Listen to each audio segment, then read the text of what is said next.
남편과 그녀가 웃고 있는 시어머니 병실 안. 저는 그저 문 밖에 있었습니다. 손이 떨렸습니다. 그 웃음이 저를 끝장냈습니다. 문 하나를 사이에 두고 그들의 숨소리가, 그들의 웃음소리가 저를 삼켜버릴 듯 몰려왔습니다. 그렇게 좋아, 그렇게 행복해. 제 심장은 미친 듯 뛰는데 발끝은 움직이지 않았습니다. 그냥 서 있었습니다. 텅 빈 복도, 차가운 벽에 몸을 기댄 채 지금 문을 열면 무슨 얼굴을 하고 들어가야 할까요? 그들에게 들키지 않으려 숨까지 죽였습니다. 그 방 안에는 제 남편과 그 여자, 그리고 저보다 더 건강해 보이는 시어머니의 웃음소리까지 있었습니다. 그리고 그 문 밖엔 이름 없는 저만 있었습니다. 수십 번 다짐했습니다. 참아야 한다고. 시어머니 간병도, 남편 뒷바라지도 그저 인내라고. 그런데 지금 저 웃음 한 조각이 그 모든 걸 무너뜨렸습니다. 나는 뭘 위해 살아왔지? 처음으로 머릿속이 하얗게 비어갔습니다. 눈물도 나오지 않았습니다. 그저 공허했습니다. 그 방 안의 웃음이 제 인생을 끝내고 있었습니다. 그리고 저는 그때 처음으로 끝까지 확인하겠다고 결심했습니다. 제 이름은 정숙입니다. 올해 52. 결혼한 지 꼭 30년이 지났습니다. 그런데 이상하죠. 그 오랜 세월 동안 정작 제 이름을 불러준 사람은 별로 없었습니다. 남편은 저를 늘 야, 너. 가끔은 애미라고 불렀고 시어머니는 얘 아니면 며느리라고 부르셨습니다. 그렇게 30년을 살았습니다. 정숙이라는 이름 석자는 서류 위에만 남아있었을 뿐입니다. 남편 동철과 결혼한 건 제가 22이던 해였습니다. 어려운 집안. 남들보다 일찍 결혼했죠. 처음엔 사랑이라는 것도 있었습니다. 그저 평범한 여자로서 한 남자의 아내로, 아이 엄마로 살아가겠다는 소박한 꿈도 있었죠. 그런데 그건 결혼 첫 1년 동안의 이야기였습니다. 여자가 밖에 나돌면 안 돼. 괜한 헛바람 들어. 그게 남편의 입버릇이었습니다. 직장 꿈도 꾸지 마. 친구들 만나 못 나가. 돈 내가 줄 테니 집안이나 잘 챙겨. 그게 남편이 내린 인생의 룰이었습니다. 순응했습니다. 그땐 몰랐으니까요. 그게 점점 저 자신을 갉아먹는 독이 될 줄은. 시간이 흘러 아들을 낳고 키우는 동안에도 저는 철저하게 누군가의 아내, 누군가의 엄마로만 존재했습니다. 전업주부, 다른 말로 하면 무급 가정부였고, 시어머니 간병인이었으며 감정 없는 로봇이 되어갔습니다. 남편은 매일 아침 셔츠를 다림질해 입고 밖에서 벌어온 돈으로 큰소리 쳤고, 제가 준비한 밥상 앞에서도 빈정거렸습니다. 국은 왜 이렇게 짜? 반찬 좀 다양하게 못해. 단 한 번 고맙다거나 수고했다는 말을 들어본 기억이 없습니다. 그게 제 일상이었습니다. 그러다 10년 전 시어머니가 갑자기 쓰러지셨습니다.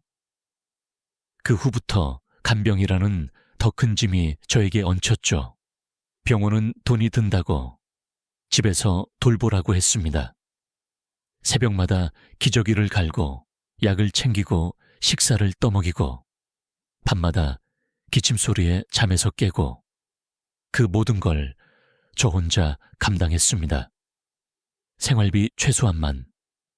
제 이름으로 된 통장은 한 장도 없었습니다. 옷은 10년 전 코트 한 벌, 신발도 해진 것밖에 없었습니다. 여름이면 헌옷상에서 10,000원짜리 원피스를 골랐고, 겨울이면 옛날 옷을 꺼내 입었습니다. 친구들 없었습니다. 남편은 항상 말했으니까요. 여자들이 모이면 시댁 욕이나 하지. 괜히 입방아 찢지 마. 친구 만나러 나간다고 하면 그날 저녁엔 반드시 쏟아지는 막말이 기다리고 있었습니다. 뭐 하나 잘하는 것도 없으면서 밖에 돌아다니고 싶어. 내가 밥 벌어다 주니까 네가 사람 노릇하는 거지. 그 말을 듣고 나면 저는 집안 구석에 앉아 눈물도 흘리지 못한 채 가만히 벽만 바라봤습니다. 그게 제 인생이었습니다. 언젠가 한 번 친구가 딸기 한 박스를 사자고 했던 날이 있습니다. 그때 저는 이렇게 말했죠. 나는 과일보다 고구마가 더 좋아. 거짓말이었습니다. 그저 딸기 한 박스 값이 너무 비싸서 사 먹을 엄두조차 못 냈던 겁니다. 진심으로 먹고 싶은 것도, 갖고 싶은 것도, 사고 싶은 것도 전부 참고 살았습니다. 유일한 낙이 있다면 밤마다 몰래 듣던 라디오였습니다. 그 속에서 드라마 여주인공들이 당당하게 말하는 장면을 들을 때면 괜히 가슴이 쿵쾅거리곤 했습니다. 하지만 그건 라디오 속 이야기일 뿐, 현실 속에 저는 단 한마디도 당당하게 말할 수 없는 사람이 되어 있었습니다. 그렇게 살아왔습니다. 그게 제 30년이었습니다. 지금 생각하면 참 어리석었죠. 하지만 그때는 다른 삶이 있다는 걸 몰랐습니다. 그렇게 사는 게 당연한 줄 알았으니까요. 남편과 시어머니를 위해, 아이를 위해 그냥 그렇게 내 삶을 바쳤습니다. 그런데 이제 와서 생각합니다. 나는 대체 누구였을까? 한 번도 진지하게 생각해 본 적 없던 질문. 그 질문이 그날 병원 문 밖에서 처음으로 저를 꽉 조여왔습니다. 나는 누구였나? 그리고 나는 지금부터 어떻게 살아야 하지? 그날 아침도 어김없이 병원으로 향했습니다. 시어머니는 입원한 지 2달째였습니다. 집에서 간병하던 시절보다야 몸은 조금 편했지만 마음은 여전히 무거웠습니다. 병원이라도 있으니 조금은 숨 좀 쉬겠지. 그게 제 생각이었습니다. 그날따라 복도 끝으로 걸어가는데 평소 친근하게 인사하던 간호조무사가 제게 말을 걸어왔습니다. 며느리분 요즘은 좀 늦으시네요. 전 당황해서 웃었습니다. 네, 요즘 집안일이 좀 많아서요. 간호조무사는 말을 망설이다가 조용히 덧붙였습니다. 그 여자분 가족이세요. 남편분이랑 자주 같이 오셔서. 순간 온몸이 굳었습니다. 그 여자분 누구를 말하는 거지? 표정을 들키지 않으려고 억지 미소를 지었습니다. 아, 잘 모르겠어요. 그날부터 뭔가 이상하다는 생각이 점점 자라기 시작했습니다. 며칠 후 평소보다 늦게 병실에 들어갔습니다. 시어머니는 깊이 잠들어 있었고 침대 옆 테이블 위에는 낯선 물건이 놓여 있었습니다. 고운 레이스 머플러, 분명 제 물건이 아니었습니다. 조심스럽게 만져보았습니다. 부드럽고 고급스러웠습니다. 저처럼 10년 넘은 옷만 입는 사람이 가질 리 없는 것이었습니다. 그 옆에 접혀진 메모지 하나가 눈에 띄었습니다. 펼쳐보았습니다. 오늘도 병원 뒤에서 만나요. 어머님이 저를 며느리라 생각하셔서 기뻐요. 심장이 쿵 내려앉았습니다. 손끝이 떨려 메모지를 제대로 접지 못했습니다. 아니야, 착각이겠지. 스스로 다독여 보았지만 가슴 한가운데로 차가운 의심이 파고들었습니다. 집으로 돌아오는 길, 생각이 꼬리를 물었습니다. 그럼 그 여자분은 누구지? 시어머니는 정말 나를 며느리로 생각하는 걸까? 동철은 왜 저렇게 늦게 들어오는 걸까? 평소에는 남편 핸드폰을 건드릴 생각도 못했습니다. 하지만 그날 저녁 참을 수 없었습니다. 살짝 열어보았지만 비밀번호가 걸려 있었습니다. 알고 있는 번호로는 풀리지 않았습니다. 그 순간 무언가 깨지는 소리가 머릿속에서 들렸습니다. 그날 밤 서랍 깊숙이 넣어두었던 녹음펜이 떠올랐습니다. 몇 년 전 남편의 언행을 참다 못해 한번 사두었던 것이었습니다. 하지만 그땐 용기가 나지 않아 한 번도 사용하지 못하고 그대로 두었던 그것, 지금은 달랐습니다. 확인해야겠다. 아니면 평생 모른 채 살게 될 테니까. 조용히 상자를 열고 녹음펜을 꺼냈습니다. 작고 평범한 그 펜이 지금 제겐 칼보다 더 날카롭게 느껴졌습니다. 그날 밤 몇 번이고 버튼을 눌러보고 녹음 상태를 확인했습니다. 결심했습니다. 병실 테이블 아래쪽 잘 보이지 않는 곳에 녹음펜을 숨기기로 그 다음날 아침 평소보다 일찍 병원으로 향했습니다. 간호사들 눈을 피해 티슈통 뒤에 조심스럽게 녹음펜을 숨겼습니다. 버튼을 누르는 손가락이 떨렸습니다. 제발 잡히지 않게. 심장이 터질 듯 두근거렸습니다. 그날 오후 병원 카페테리아에서 커피 한 잔을 마시고 있는데 다른 간호사가 다가왔습니다. 박순자 할머니 며느리분 맞으시죠? 네, 왜 그러세요? 그 간호사는 주위를 둘러보더니 조용히 말했습니다. 그 여자분 요즘 너무 자주 오세요. 어르신이 오히려 며느리보다 더 잘 대해주셔서 간호사들 사이에서도 말이 많아요. 속이 뒤집히는 것 같았습니다. 커피잔을 감싸던 손이 덜덜 떨렸습니다. 간호사는 미안한 듯 사라졌지만 그 말 한마디가 가슴 깊이 박혔습니다. 정말 내가 모르는 사이에 무슨 일이 벌어지고 있는 걸까?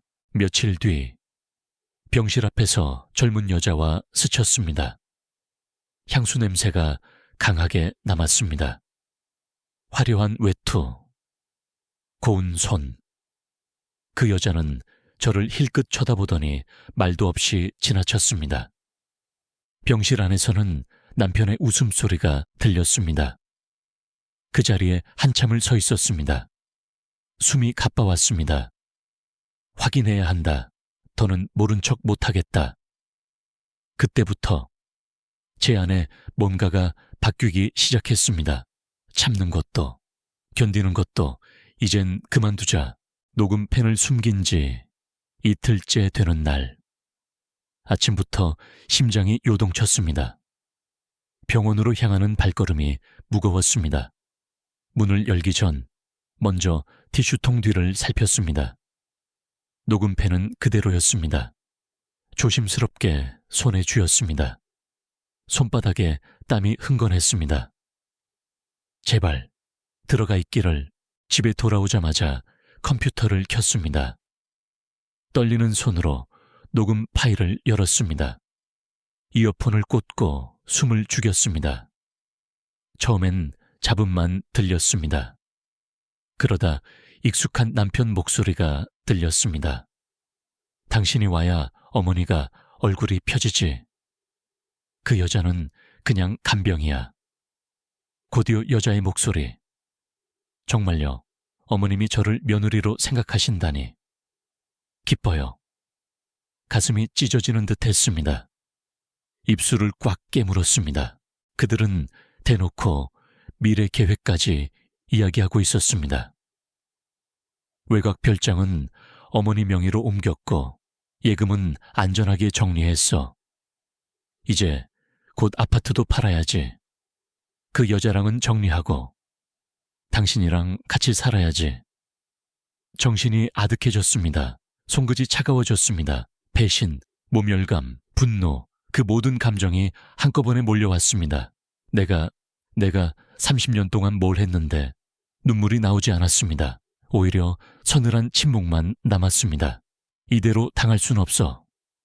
끝까지 확인하고 내 몫을 찾겠다. 처음으로 스스로를 위해 싸울 결심을 했습니다. 바로 그날 오후 법률사무소를 찾았습니다. 허름한 변두리 건물, 작은 사무실. 변호사는 제 이야기를 묵묵히 들었습니다. 녹음 파일을 들려주자 고개를 끄덕였습니다. 이 정도면 충분합니다. 혼인 파탄 증거로 강력합니다. 재산분할 청구, 위자료 소송 동시에 가능해요. 게다가 은닉 재산도 추적 가능합니다. 작은 숨이 새어나왔습니다. 드디어 시작이다. 집으로 돌아와 서랍을 열었습니다. 30년 동안 한 번도 정리하지 못했던 생활비 수첩, 오래된 통장, 영수증들, 그 모든 걸 꺼냈습니다. 남편이 밤마다 쏟아냈던 막말 문자들까지 저장해 두었던 핸드폰도. 그 순간 그 모든 것들이 증거가 되리란 걸 처음 알았습니다. 그냥 버티기만 했던 날들이 이제는 나를 위해 쓸 수 있구나. 며칠 뒤 병원 카페테리아에서 변호사에게 전화를 걸었습니다. 증거들 정리했습니다. 생활비 내역, 병원비 영수증, 그리고 녹음 파일까지. 변호사는 말했습니다. 좋습니다. 다음 주에 바로 소장 접수하겠습니다. 먼저 내용 증명부터 보내죠. 그날 저녁 남편이 퇴근 후 집으로 들어왔습니다. 손에는 늘 그렇듯 자기 먹을 맥주와 안주 봉투가 들려 있었습니다. 저는 소파에 앉은 채 일어나지 않았습니다. 남편은 신발을 벗으며 말했습니다. 정수가, 우리 이쯤에서 정리하자. 너도 지쳤잖아. 아파트 팔아서 반 나누고 각자 자유롭게 살자고. 차분히 남편을 바라보았습니다. 그래요. 그렇게 하죠. 근데 아파트가 다가 아니더라고요. 남편 얼굴이 굳어졌습니다. 외곽 별장, 예금. 그동안 꽤 숨겼더라고요. 남편은 말을 잇지 못했습니다. 저는 덧붙였습니다. 변호사 통해 정리할 거예요. 이제부터는 법대로.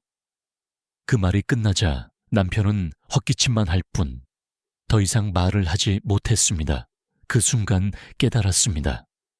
내가 달라졌다. 예전에 저였다면 울고 애원했을 겁니다. 하지만 지금 저는 담담했습니다. 며칠 뒤 내용 증명이 발송되었습니다. 위자료 청구, 재산분할 청구. 상간녀 앞으로도 따로 내용 증명이 갔습니다. 그날 저녁 남편이 전화를 걸어왔습니다. 지연이한테까지 보낼 필요가 있었어. 저는 담담히 말했습니다. 혼인 중 부정행위는 법적 책임이에요. 책임지셔야죠. 남편은 헛웃음을 내뱉고 전화를 끊었습니다. 그날 밤 거울 앞에 섰습니다. 검은 머리망을 풀었습니다. 자연스럽게 흘러내린 머리를 어깨 위에 올렸습니다. 주름진 볼, 피곤한 눈가. 하지만 눈빛만큼은 이전과 달랐습니다. 나는 나를 되찾고 있다. 처음으로 그렇게 느꼈습니다. 내용 증명이 발송되고 며칠 뒤 집은 이상하리만치 고요했습니다. 남편은 퇴근 후 말없이 앉아 맥주만 마셨습니다. 어색하게 휴대폰을 만지작거릴 뿐 예전처럼 큰소리치는 일도 없었습니다. 오히려 말을 아끼는 침묵이 더 무거운 공기로 느껴졌습니다. 그날 밤 전화가 울렸습니다. 미영이었습니다. 정수가, 괜찮아. 응, 이제 시작이야. 미영은 조용히 말했습니다. 잘했어. 너무 오래 참았잖아. 이번엔 절대 물러서지 마. 작은 위로였지만 그 말 한마디가 마음에 박혔습니다. 그래, 이번엔 절대 물러서지 않겠다. 며칠 뒤 법률사무소로부터 전화가 왔습니다. 남편 측에서 답변서가 들어왔습니다. 내용은 예상한 대로입니다. 변호사가 파일을 보내주었습니다. 피고 측 반박 서류 요약. 원고 정숙는 경제활동에 기여한 바 없음. 시가명의 재산은 원고와 무관함. 피고 남편은 정숙의 모욕적 언행으로 정신적 피해, 가정 불화의 책임은 원고에게 있음. 서류를 읽는 내내 헛웃음이 나왔습니다. 내가 모욕적 언행 30년 동안 단 한마디도 크게 해본 적 없는데 변호사는 말했습니다. 감정 섞지 말고 대응하면 됩니다. 자료는 충분합니다. 통장 4본, 병원비 영수증, 그리고 그 녹음 파일이 결정적이니까요. 그 주말 변호사 사무실에서 본격적인 재판 준비가 시작되었습니다. 수십 건의 영수증, 문자 기록, 생활비 가계부, 병원 진료 기록, 녹음 파일, 핵심 구간, 편집본까지 하나하나 파일로 정리했습니다. 변호사는 고개를 끄덕였습니다. 자료 정리 정말 잘하셨네요. 이 정도면 판결에서 유리합니다. 작은 안도의 숨이 나왔습니다. 며칠 뒤 상간녀 주소지가 확인되었습니다. 변호사에게 부탁해 정식 내용 증명이 발송되었습니다. 혼인 파탄 책임 인정, 위자료, 할 소백만 원 청구 예정. 그날 저녁 남편에게서 전화가 왔습니다. 목소리가 거칠었습니다. 지연이한테까지 그런 걸 왜 보내? 그 여자 잘못 없어. 저는 담담하게 말했습니다. 법적으로 책임질 일입니다. 그렇게 끝날 일이 아니에요. 상대는 헛웃음을 흘리다 전화를 끊었습니다. 며칠 후 첫 조정기일 법원 대기실에서 남편과 마주쳤습니다. 남편 얼굴은 굳어 있었습니다. 예전처럼 기세등등한 모습은 없었습니다. 저는 고개를 돌리지 않았습니다. 나는 지금 내 인생을 지키러 온 거야. 조정위원 앞에 나란히 앉았습니다. 변호사가 준비한 자료를 하나하나 제출했습니다. 녹음 파일, 간호사 진술서, 은행 거래 내역, 별장명의 이전 기록. 남편은 점점 얼굴이 붉어졌습니다. 조정위원이 묻자 변호사 대신 겨우 입을 뗐습니다. 제가 잘못 판단한 부분이 있었습니다. 조정위원은 결론을 내렸습니다. 이혼은 쌍방 합의로 인정. 재산 분할은 원고 기여도를 반영해 심리. 위자료 청구는 타당한 것으로 판단됩니다. 그 말을 듣는 순간 내 마음 한구석에서 조용히 문이 열리는 느낌이 들었습니다. 그날 저녁 미영과 작은 찻집에서 만났습니다. 따뜻한 차를 마시며 말했습니다. 미영아, 나 기쁘다. 미영이 웃었습니다. 그럴 줄 알았어. 너 이제 눈빛이 달라. 그 말에 나도 모르게 웃음이 났습니다. 며칠 후 남편 측에서 다시 방역 서류가 들어왔습니다. 정숙은 30년간 가정경제에 기여한 바 없고 혼인 생활 중 남편에게 모욕적 언행으로 고통을 줌. 그 서류를 받자마자 저는 조용히 웃었습니다. 거짓말도 정도껏 해야지. 변호사는 말했습니다. 증거로 충분히 반박 가능합니다. 상대는 지금 흔들리고 있어요. 시간 끌기 전략이죠. 그날 밤 녹음 파일을 다시 한번 들었습니다. 처음 들을 때는 분노와 배신감에 가슴이 무너졌지만 이제는 달랐습니다. 나는 내 인생을 지키고 있다. 점점 마음속에서 담대함이 커져갔습니다. 며칠 뒤 법원 2차 기일 변호사와 함께 법정에 들어섰습니다. 남편은 아예 고개도 들지 못했습니다. 그 옆에 변호사가 앉아 있었지만 이미 판세는 기운 듯 보였습니다. 변호사가 마무리 발언을 했습니다. 원고는 30년간 사실상 가사와 간병, 경제적 뒷받침을 했으며 남편 측의 부정행위는 명백합니다. 또한 재산은 은닉 정황이 충분합니다. 판사의 눈빛이 단호해졌습니다. 심리 마칩니다. 판결일은 추후 통지하겠습니다. 그날 법정을 나서며 심장이 쿵쿵 뛰었습니다. 긴 시간 숨죽이며 견뎌왔던 지난 날들이 주마등처럼 스쳐갔습니다. 이제 끝이 보인다. 그날 저녁 거울 앞에 섰습니다. 머리를 정갈하게 빗으며 작게 중얼거렸습니다. 잘하고 있어. 끝까지 가자. 법원 2차 기일이 끝난 뒤로 시간은 더디게 흘렀습니다. 하루하루가 길게 느껴졌습니다. 하지만 그 기다림 속에서 저는 더 단단해지고 있었습니다. 며칠 뒤 법원으로부터 판결일 통지서가 도착했습니다. 2주 후 최종 판결 선고. 그 종이를 손에 쥔 순간 심장이 쿵 내려앉았습니다. 정말 여기까지 왔구나. 그날 밤 잠을 이루지 못했습니다. 그동안 참아왔던 수많은 기억들이 머릿속을 헤집고 있었습니다. 시어머니의 간병, 남편의 무시, 외로운 식탁, 억울했던 순간들, 그 모든 것들이 머릿속을 맴돌았습니다. 그러던 중 변호사에게서 전화가 왔습니다. 남편 측에서 합의 요청이 들어왔습니다. 아파트판 나누고 끝내자는 쪽입니다. 저는 잠시 생각하다 말했습니다. 저는 법대로 갑니다. 지금까지 온 길을 그렇게 쉽게 끝낼 순 없어요. 변호사는 웃으며 말했습니다. 좋습니다. 끝까지 가시죠. 그날 저녁 남편에게서 전화가 왔습니다.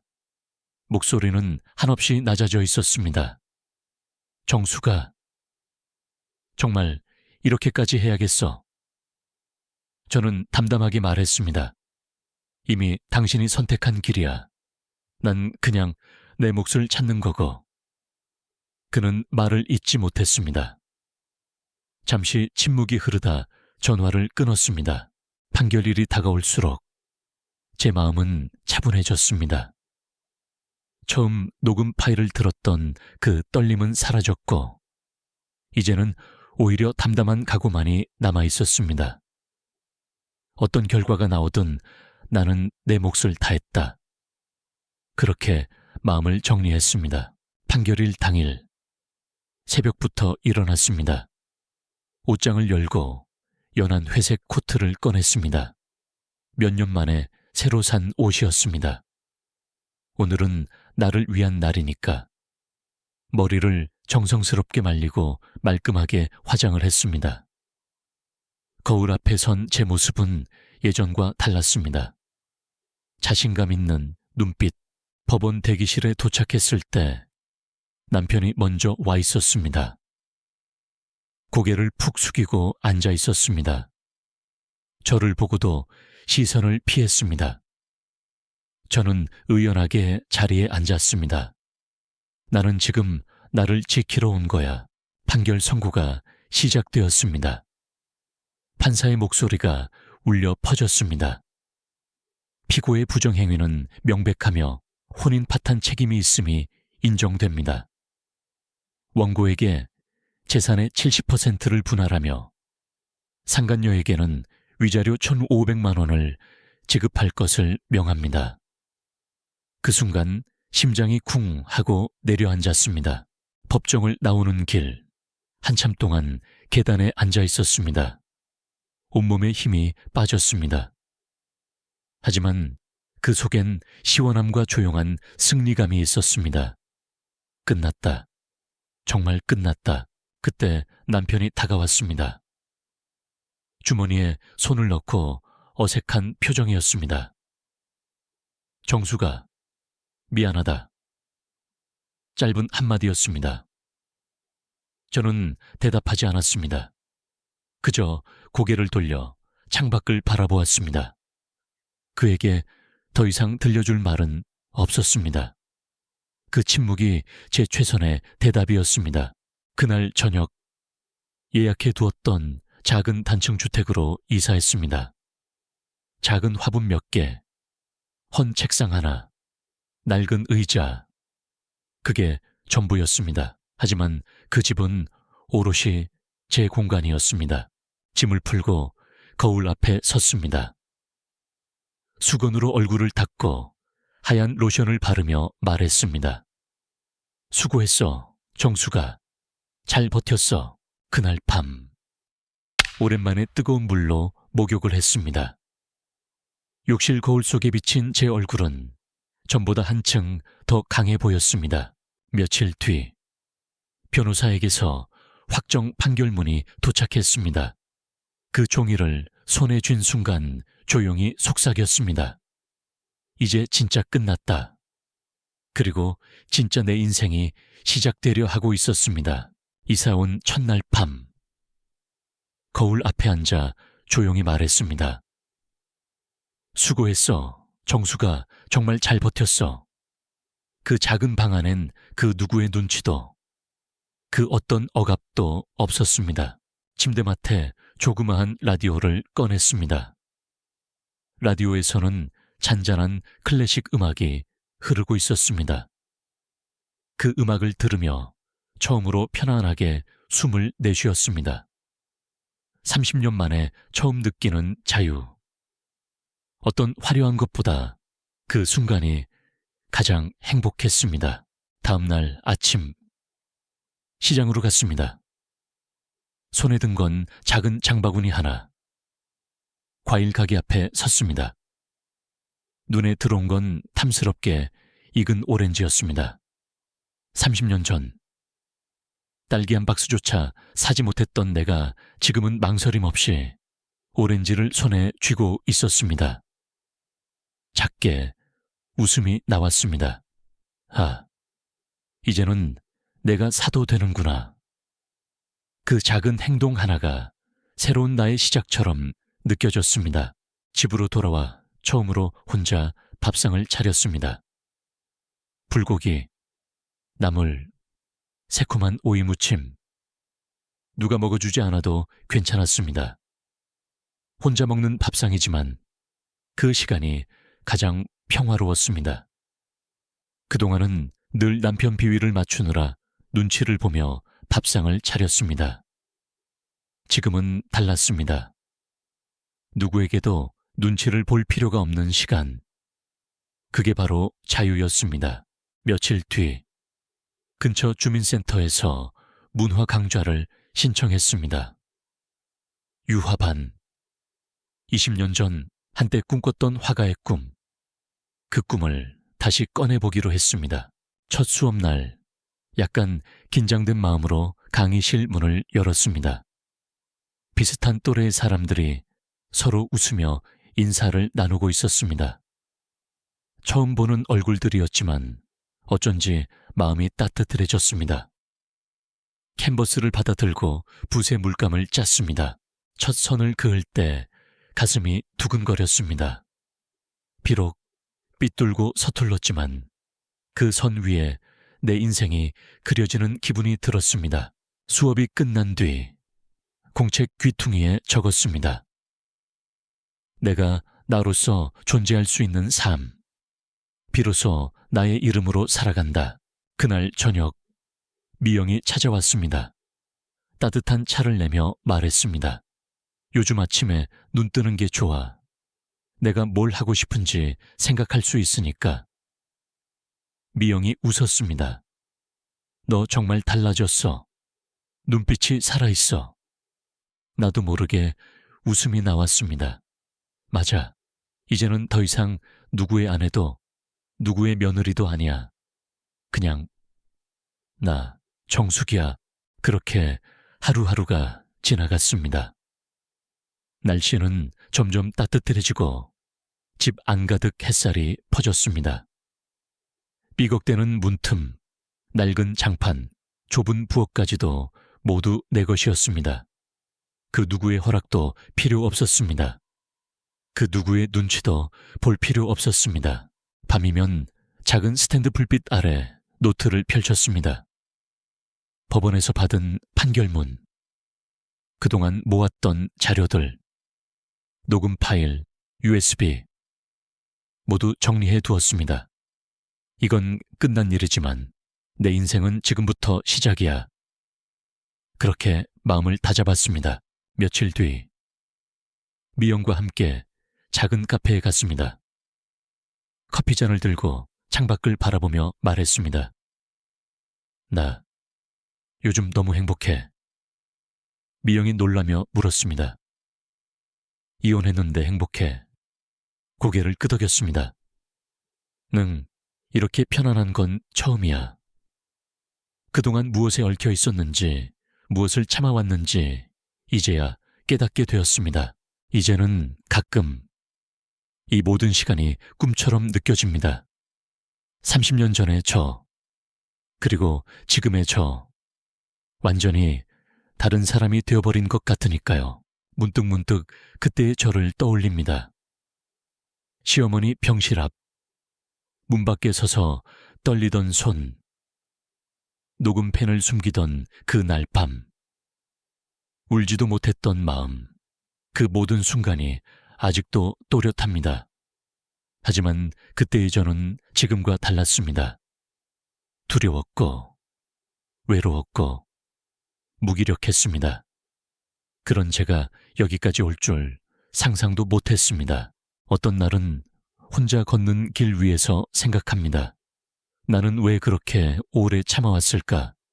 왜 그때는 내가 뭘 원하고 어떻게 살고 싶은지 묻지 못했을까?